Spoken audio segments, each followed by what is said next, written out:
Hi all, I have another fascinating game to show you today. This is from the Grand Chess Tour Paris Rapid. Vladimir Kramnik against Wesley. So let's have a look. c4, the English opening from Vladimir Kramnik. Now g6, so not knight f6, which I believe is more common, but g6 just rapidly fianchettoing that bishop is possible now.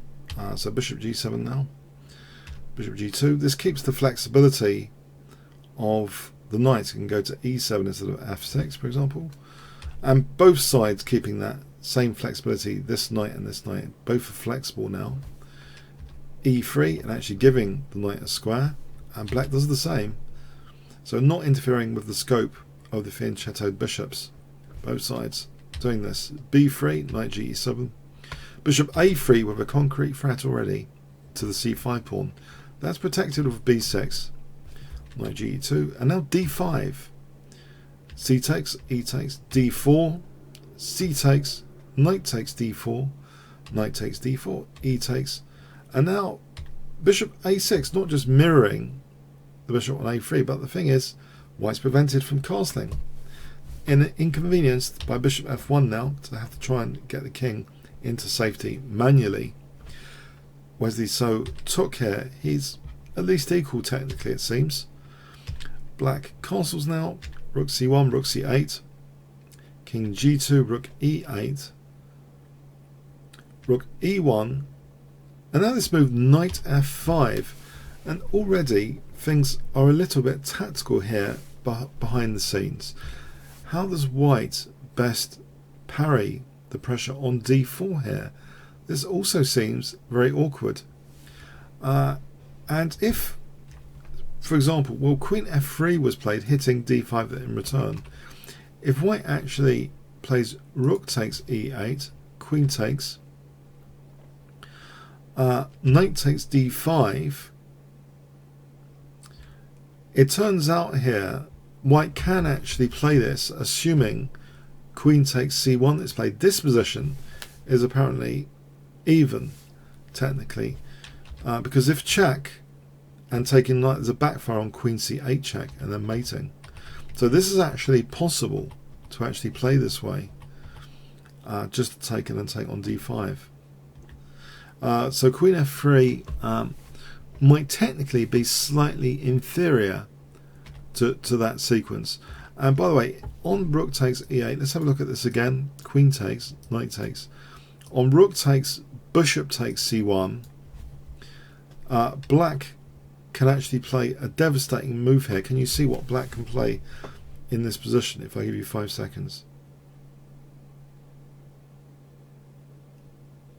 Okay, not check, because then there's queen f3 protecting the knight, but actually this double attack on the knight, pinning the knight and the bishop, is winning a piece here, like this.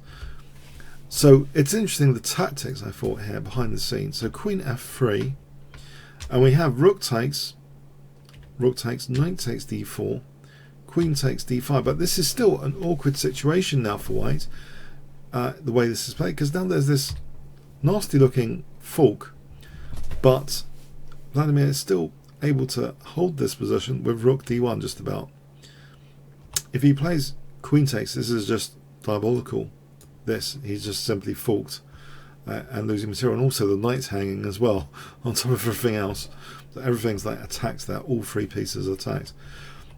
So he plays basically the forced move rook d1, queen e8 now, so the knight's hanging and the bishop's hanging.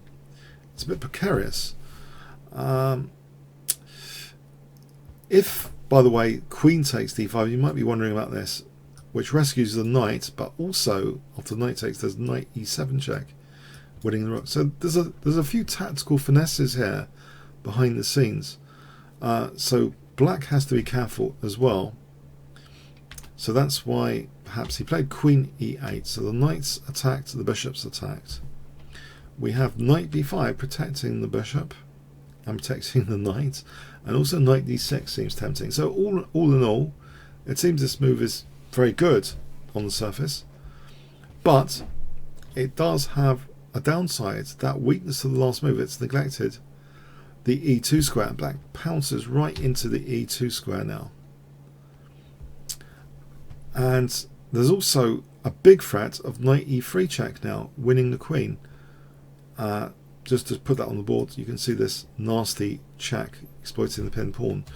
So white plays bishop c1, covering knight e3 check.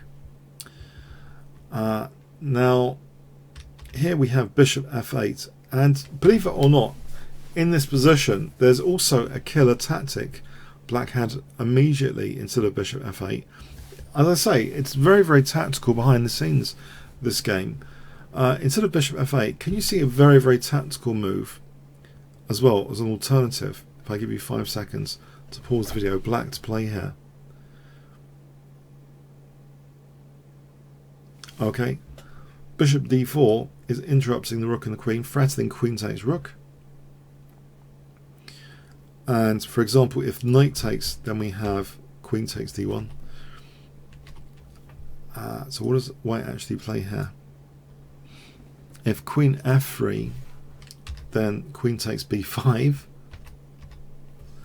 If rook takes d4, then here knight e1 check, and then rook takes c1 is nasty.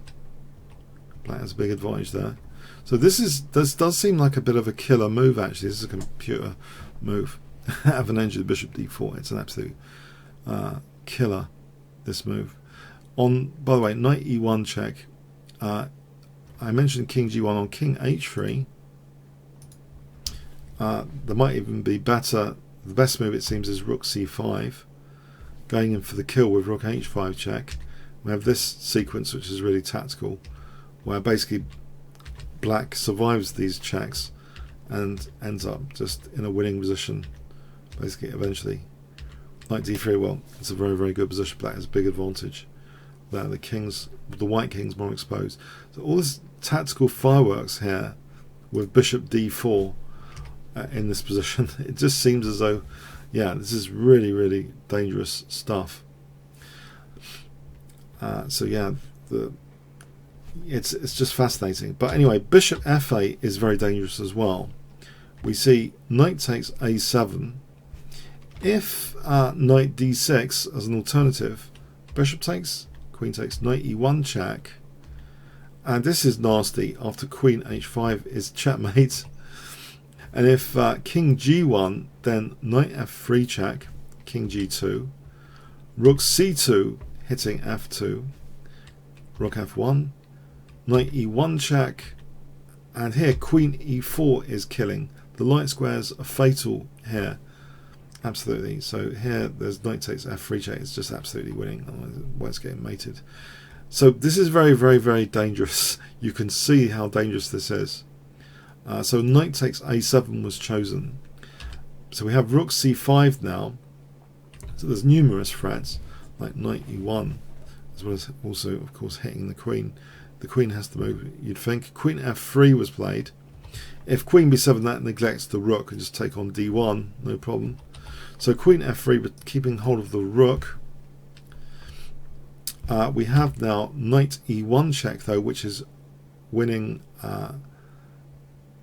the exchange, because the knight is forking the queen and king. So rook takes, the exchange goes. Backs the exchange up now. Bishop e3, rook f5, queen a8, and this goes into a self pin, queen a5 basically, which is very, very nasty to go into a self pin. A4 is played, and now rook e5 with an idea, for example, of rook e7 to exploit that pinned piece. And the last game apparently is knight c6, giving up the queen, so that's obviously a resigning move. Just if you could just take the queen, yeah. If instead of knight c6, queen b7, it's still totally lost. Rook e7 would skewer the queen and knight, and after takes, okay, that does save the piece, but check, king g1, rook b7, and here Black's just winning anyway. He's the exchange up quite clearly here. Black has a big advantage there. So it's a very, very tactical game, behind the scenes, this one. Let me take you back to the final position. 96 was played, yeah. Very, very tactical game. Very interesting, I thought. Clearly, black did seem to have a promising position as soon as white had to play the awkward bishop f1. Nevertheless, I thought some of the variations there, the weakness of the last move, how it's almost like a scientific move, queen e2, going into that weakness of the last move, pouncing on the very specific detail of how knight b5 was weakened later. But yeah, white seemed to have a very precarious position from early on. Maybe he did need that highly tactical sequence of where he would resort to queen c8 check. So there was a way of not getting such a precarious position, whereas pieces became forked and he had to like survive that. So a lot of pressure from Wesley So in this game, a lot of tactical pressure as well in the variations. Amazing stuff in the variations, I thought. Comments, questions, likes, shares appreciated. Thanks very much. Oh, by the way, you can see the indented variations of the PGN of this game, which I prepared, in either the description of the video or the pinned post. So check that out on Chess World. You'll see a lovely indentation of the PGN, which I used for my analysis to do this video. Thanks again. Thanks very much.